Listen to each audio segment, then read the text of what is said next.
Did you know that Earth's rotation speed is constantly changing? It's actually speeding up by about 6.1 kilometers per hour every 100 years. That's equivalent to adding almost 3.2 Earth radii to our planet's rotational velocity annually.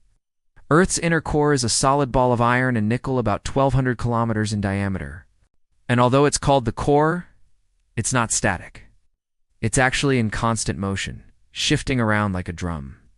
This movement affects the mantle, the thick layer of rock between the core and the crust. Remember that the Earth beneath your feet is not only spinning, but also changing in ways we're only beginning to understand. If you enjoyed this video, please leave us a thumbs up and subscribe for more updates on all things space. And as the mantle moves, it drags the crust along with it. And because Earth's mass isn't evenly distributed, this changes the planet's moment of inertia, which in turn affects its rotation rate. Scientists think that over millions of years, the inner core's movement has slowed down Earth's rotation by about 30 kilometers per hour. But why? What's driving these changes, and what does it mean for us? Well, it all starts with our planet's core. But wait, there's more. Earth's atmosphere is also playing a role. Since the 1970s, we've added an extra second to the day twice to keep our clocks in sync with Earth's rotation. These leap seconds are usually added in June or December, and they help ensure that our timepieces stay accurate.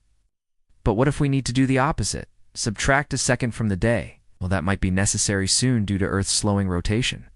By the end of the century, we could be almost 7.3 kilometers per hour slower than we are today. And that means we'll need to consider subtracting a second from the day to keep our clocks accurate. But that's not the only reason we're keeping a close eye on Earth's rotation.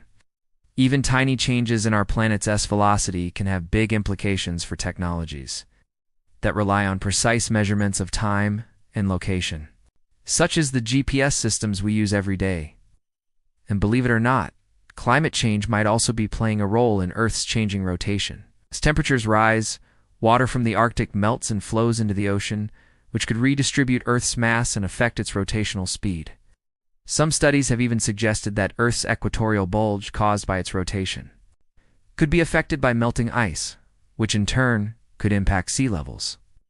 While the connection between climate change and Earth's rotation isn't fully understood, it's a fascinating area of research that could help us better comprehend the far-reaching effects of our warming planet. So next time you look up at the sky,